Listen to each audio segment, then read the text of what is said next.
Hello and welcome to the Consistency Project with E.C. Sinkowski. My name is Patrick Cummings, and every episode I have the privilege of having a discussion with E.C. on subject matters that range from nutrition to fitness to the choices we can all make to live a healthier, more functional life. By exploring both the principles at play and the actions worth carrying out as a result, it's our goal to get you thinking, get you moving, and get you taking more consistent steps toward optimizing your well-being. Thank you, as always, for joining us here on the show. How are you, E.C.? I'm wonderful. How are you? Amazing. Wondrous. Amazing. Quick Bites. We are back to Quick Bites. Quick Bites, for those folks who may be new to the show, is when you go through your list of many questions that folks send you. And you pick out 5 for us to kind of talk through in about 5 minutes. So a lot of these questions are often, well, they're always very good, but they often don't require the full 20, 30, sometimes more minute deep dive that we tend to do in other episodes. So this is our way of not only bringing some listener questions into the show, but also kind of tackling some of those persistent good questions that sometimes don't quite warrant the full episode. As I always like to ask you before these, what's the best way to get questions into a future Quick Bites? Yeah.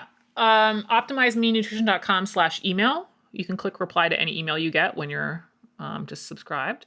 And then I put it in the queue. I do have a relatively long queue. And so what I'm actually also doing, and I started this past week, is going to answer some of the emails in the weekly email that I send out. So that's another way that I'm going to get through them. But that will be bonus content that's not, on Instagram or something like that. So OptimizeMeNutrition.com/email. You'll get your questions answered here, or maybe in kind of more in depth in an email. Yeah. Or if you see at the grocery store, you can just ask her there. Yeah, whatever. Here or there. Wherever you can get EC, she will answer a question for you. All right, so we've got 5, as I said, 5 questions. We've got, I'm just going to go through them real quick just so people can know what's coming. Yeah. Can you eat a pint of ice cream a day? The answer is yes, of course. Thoughts on carbonated water? The answer is yes, I hope. Estimating intake when eating out. What are BCAAs good for? And then, sorry, that just feels like it should be a song. What are BCAAs good for?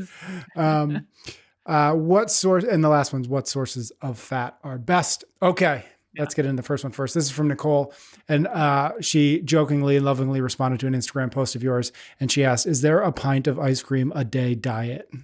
Yeah. And so on everybody's behalf, can you please say yes? Well,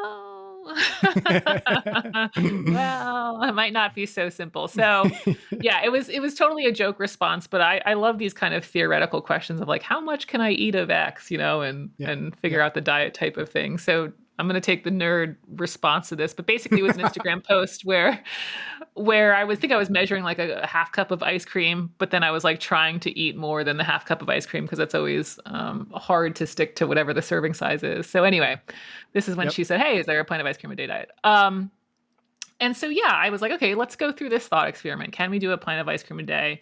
And I wanted to pick 2,000 calories a day. Now, some people will be higher, but let's just pick kind of a lower end range. And let's see if we can get that pint of ice cream in there while also doing the 800-gram challenge. I also picked 120 grams of protein a day. That might be a little high for some 2,000 calorie diets, but I thought that was fair. And then also check in on our vitamins, minerals, and fiber. Like, are we getting 100% of the RDA? Are we getting enough fiber?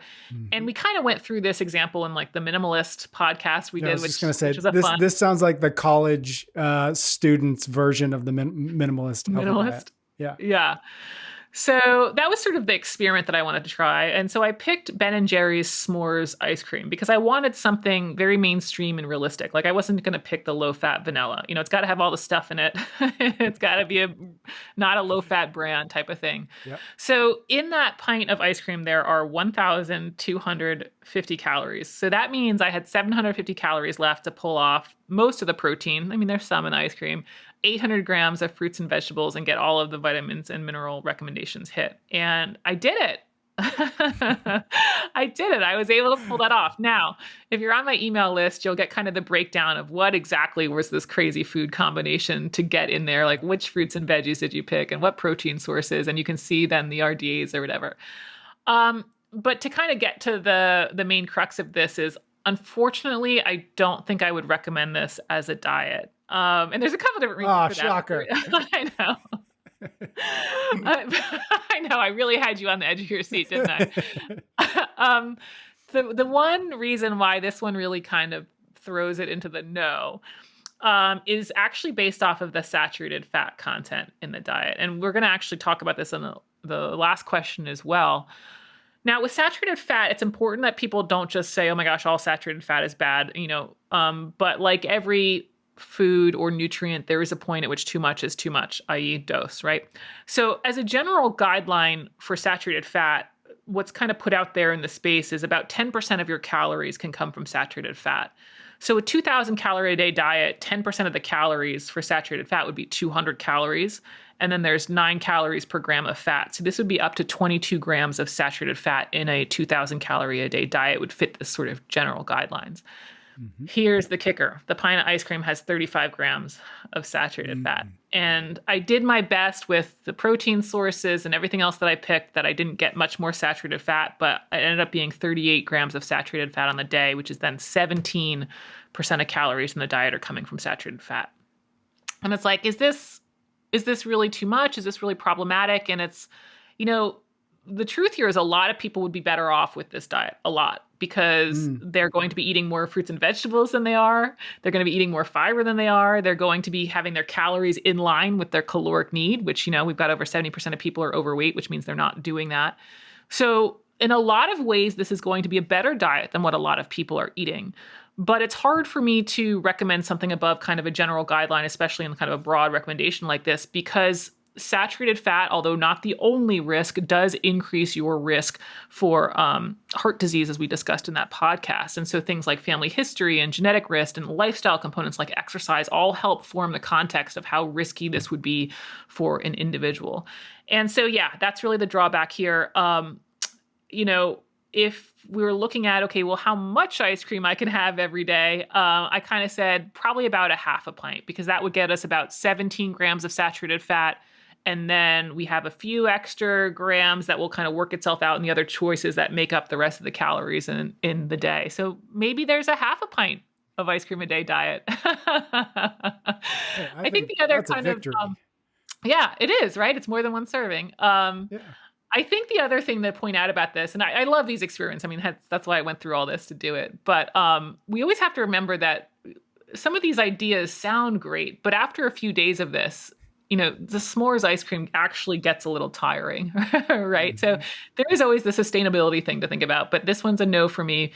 Too much saturated fat. Okay. Well, I love just the thought of you sitting down and saying, let me see if I can make a pint of ice cream a day. Wonderful. Okay. Love that. Next question is from Dara. I would love your thoughts on carbonated water like La Croix, bubbly, or Perrier. You have to say it like that, La Croix. It can't be LaCroix. Totally. Yeah. Yeah. I'm a little biased, probably like you in my answer that I love carbonated water. So it's going to be hard to convince me not to drink it. But I think some of the concerns about it kind of unfortunately sometimes get lumped into just sodas, because there has been some data that's been put out there that like sugar sweetened beverages or sodas are associated with lower bone density. And so it'll be like carbonated drinks. So you have to be careful if you hear something like carbonated drinks or sodas. Hey, are we talking about something that's sugar? Or are we talking about something that's carbonated water? Because they didn't find these associations with other drinks. They found them with, again, sugar sweetened beverages like Coke or something like that. Yep. And why would that be? I would guess that a lot of different factors can come into play, but obviously if we're drinking a lot of sugar, we probably don't have a lot of the vitamins and minerals we need in our diet, right? So I think there might be some confusion and concern that it's just kind of interpreting what you hear kind of in the media incorrectly. There often is another concern people have with these carbonated beverages about acidity. There's not enough acid in them to cause any problems with your dental enamel. And then people, I think, forget about this whole, we talked about this in the paleo episode, but this whole acid-base balance idea, that's just wrong. People forget how acid the stomach is. It's so acid. It's so acid. It's more acid than what you would be drinking or eating. And then the body controls the acidity. The pancreas is going to release bicarbonate, and that's going to neutralize the stuff before it gets to your small intestine, so it doesn't, eat the walls of your small intestine out because it's so acid, right? So the fears about acidity, the body's controlling that to levels of precision that it's fine. We don't need to worry about that. People often get worried about the flavors or the additives. We actually have a Quick Bites episode that's directed towards that. But again, the levels are set such that we should not have fears or concerns about the additives, even natural flavors. There was kind of a suit brought against LaCroix that was found to just be incorrect. I do think there are some examples where people drinking carbonated water might have a little bit more GI issues, potentially bloating or gas, which makes sense. It's just got more gas in the product. So people so people that are sensitive to that, and there are people who have kind of what's called visceral hypersensitivity. They actually have more pain and discomfort from gas. Okay, then carbonated water probably isn't for you. You're drinking gas. I think maybe any concern that I would have might come down to hydration. I think that I'm not the biggest, hydration queen. I don't think that we need to be drinking as much water as everyone's walking around with all these big jugs. But the problem, if anything, with carbonated water is because it's filling and because it's full of gas, is that you might not be drinking as much fluid. And no need to get worried too much about that. We're just going to check in with, hey, am I drinking when I'm thirsty? And then combine that with, does my urine color stay that pale yellow? And if those are okay, then you're hydrated enough and you can keep on with your carbonated water. And if your urine is carbonated, does that mean you've drank too much? Yes, definitely. Abort mission at that point. All right, love it. Next question is from Justin. I identify with the example of the person who tracks their nutrition well Monday through Friday, but then relaxes on the weekends, only to wonder why my progress isn't better. I have no issues with tracking on weekends, but we like to incorporate a treat meal. How does a person realistically even estimate how many ounces of protein and veggies are in a burrito? How do we estimate the amount of protein and carbs in a slice of pizza? Even for people who know what they're doing, their estimates could be way off. Also, logging apps do not have options for local versus chain restaurants. Is this simply just accepting the trade-off of skipping the treat and choosing progress? Is that the only realistic option? Yeah, a lot of great points in here. And we do have that podcast on practical strategies for dining out, which I think is a great one. But what we really stress in that episode is that, restaurant meals are highly caloric, way, way higher than you would expect, even for healthy options. So we do have a couple different kind of strategies. The first one is there is a lot of information online. So a lot of the chains that we go to, there really is the information if you look for it. Now, he did bring up the issue, hey, I might go to some local restaurant that's not in there. Maybe Chipotle's in there, but my local burrito place is not. Well, the first strategy is to use Chipotle instead of your local burrito place. The amounts in Chipotle, calorie-wise, are going to be more realistic of what you ate at your local burrito place than you trying to be like, okay, I think there's 4 ounces of chicken and this many veggies, instead of you trying to deconstruct it. And that's just because these restaurant variations of things are so calorically dense, typically because of the cuts of the meat that they use, just more oils in cooking, the sauces. That's what makes it taste better. And so using a stand-in from a chain is kind of the first step in getting something accurate. The next issue that people often have with that is, well, how would I judge the serving size? Some of that is developed by weighing and measuring at home. That's sort of what you start to learn. It's like, okay, this is the size of a cup, or this looks like 5 ounces of steak or something like that. And, I use this example quite a lot, but it's true. When you go to the deli counter and you ask for a pound of meat, somehow the guy almost always pulls a pound of meat with one grab. Well, they do it all day long. They've developed the hand-eye coordination for that, and it's just time and practice and reps. But what's also a great strategy, and I don't think people use this as much as they should, especially if it's something like takeout, you can weigh your takeout portion at home. I go to a local pizza place that is not in the apps. I can bring my pizza slices home. I can weigh those slices and then find Cheese Pizza Restaurant in the app and change the serving size to what I just weighed out. And that's going to be way, way, way more accurate than being like, I think that's 3 tablespoons of tomato sauce and 60 grams of bread, Picking a restaurant stand-in is a great way to do it. You can do that with baked goods. You can do that with burritos and tacos because, again, the restaurant versions are going to be more accurate. But I really liked the last part, how he ended up like, is there a trade-off here? If you are eating out constantly and you're are trying to track the things that you're eating when you're eating out, and you're not losing weight if that's your goal, there is going to be this problem at which, we don't really know what you're eating. There is some estimation here. There is going to be some error there. Now, I think a lot of people can make plenty of progress eating out a few times a week and just being earnest in their efforts of what they ate, just like we kind of went through. I think what happens a lot of times is people are like, well, the restaurant's not in here, so the log is wrong, and therefore, oh, well, I'll eat whatever. It's like, well, hold on. Hold on. We can figure this out to a relative degree of certainty. And so again, I think a few times a week, even if we're a little off in these errors, it's not going to add up to preventing us from progress. But if you are eating out a lot and you're not seeing the progress, then this might be the trade-off. It might be the point at which, okay, the trade-off for getting after the goals I want is I have to curtail the eating out. Got it. All right. 2 more questions. This one's from Tammy. What about BCAAs, specifically ones without any added sugar, like just have stevia, citric acid, and natural flavor? I feel a boost when I drink it. What is your take on this supplement? How often and when should I use it? I'm a 130-pound female, functional weight, training 3 times a week and cycling 4 to 5 times a week. I'm hitting the 0.7 per pound of protein plus 800 grams currently, and hovering around 1,800 to 2,000 whole food calories a day. Yeah. So BCAAs stand for branched chain amino acids. And if we recall, we've got these 20 amino acids. That's what protein is made of. It's what protein is broken down into.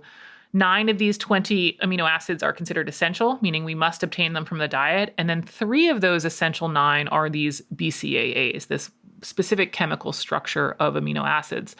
Now, one of the things that I think is often misunderstood about BCAAs is that sometimes people think they're unique to supplements, like, oh, you get BCAAs in the blue raspberry BCAA thing. But BCAAs are in complete sources of protein like beef and chicken and turkey and dairy. And so this is why you don't need to supplement with BCAAs. And so you really don't need this supplement. She's already hitting the 0.7 target. And assuming it's a mixture from protein foods, she's going to be getting enough BCAAs, really all of the essential amino acids beyond just those 3 BCAAs just from her diet. Now, one of the reasons that we hear so much about them is leucine is one of these 3 BCAAs. And leucine is very fixated on because it's known to initiate the muscle protein synthesis process, which is, of course, how we start the process to grow new muscle. But for the synthesis of new muscle protein, we don't just need to initiate a process. We need to have all of the amino acids present to actually lay down enough of this muscle tissue. So it kind of comes back around to the fact that we can't just have 1 amino acid present or even 3 amino acid present. We need all of them, and specifically we need all of those 9 essential ones in the diet. So again, this is why it's not really necessary of a supplement, assuming she's getting adequate protein across her day, which she is. Now, she did mention that she feels a boost from it. Yep. I think honestly, some of this is just that we like the sweet taste. I think she mentioned it has stevia. Yep. Stevia. And so some of this is like we like the sweet taste. Now, there's some interesting research out there. We'll probably have to tackle another time because it's quite interesting, called carbohydrate rinsing. And they look at it for performance, where essentially you kind of literally rinse a carbohydrate drink in your mouth, and it can have a positive outcome on performance.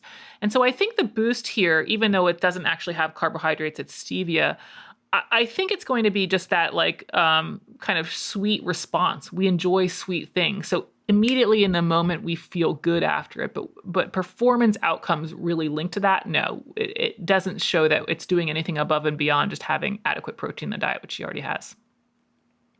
I'm going to start doing the ice cream rinsing diet. I'm just going to put a little bit in my mouth. Spit it. Let's see if that works. Definitely. Okay, Kate. Last question is from Kate. Does it matter which source of fat I incorporate into my diet? I aim for about 2,000 calories a day with protein at 0.7 to 1 grams per pound.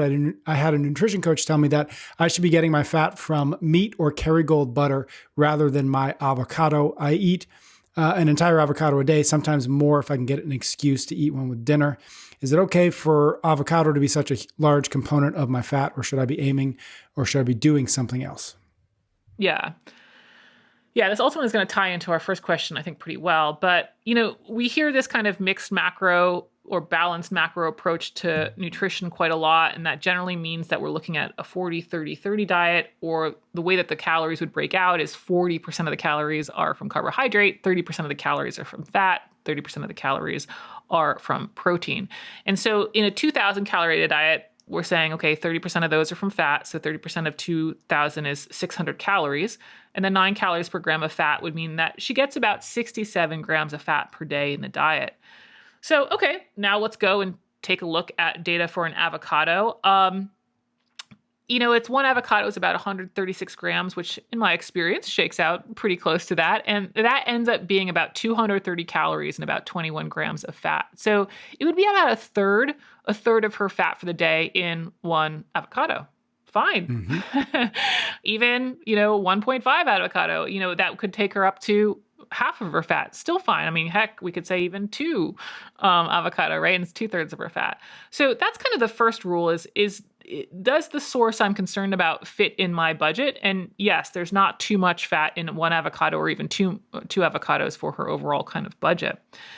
But her main question was, hey, what about the different sources of fat? So within fat, we've got these 3 different types of fat: monounsaturated, polyunsaturated, and saturated. And what makes it a little hard and confusing is that food contains a mixture of it. Like almost all foods, none of them are like only saturated fat or only monounsaturated fat. So it's kind of hard to get precise about them. I really don't worry too much about the precise splitting of them, except as we kind of just covered in the first question, we don't want saturated fat to get too high. And so this is where, okay, well, if we've got 3 different types of fat and 30% of the calories are coming from fat, well, each one maybe has about 10% of calories. So I thought, okay, well, let's check avocados against kind of that standard of 10% of calories for saturated fat. And so again, that would mean of her 67 grams of fat, 22 of them can come from avocado. Now, avocado actually is very low in saturated fat. So one avocado only has 3 grams of saturated fat. So you'd need to be doing 7 avocados to go over your saturated fat budget, which of course would put you over your fat budget. So even on that scale, not just looking at total fat, but kind of looking at it, the breakdown of it, you're fine there as well. And so I guess it's kind of, I don't know if ironic's the word or something like that, but like, I totally disagree with her former coach. I would not be pushing more saturated fat foods. Again, we don't need to fear it, but there is a point at which it becomes too risky. And so I think that her avocado or 2 a day are just fine. I would also say that if she tried to eat 7 avocados, by the time she ate the first, second, third, fourth, and fifth, the 7th avocado would be bad. Because that's just how avocados roll. So it'd be fine when you started avocado 1, but by the time you got to avocado 7, you'd have to throw it away. So it's not even possible. You can't possibly eat 7 avocados in a day. That's what I'm determining. All right, EC, just as a reminder, if folks want to get questions into either a future Quick Bites episode or, and I love that you mentioned this, or a future email, because you're trying to answer them there, optimizemenutrition.com/email, correct? Yes. And also remember, this week, they're going to get that pint of ice cream a day breakdown. That's right. Love it. Okay. Thank you, EC. Thank you, everybody out there who does send questions. I love the Quick Bites episode. So keep them coming. We'll keep answering them. Thank you for your ratings and your reviews. Thanks for sharing the show. EC and I will be back next week for another episode of The Consistency Project.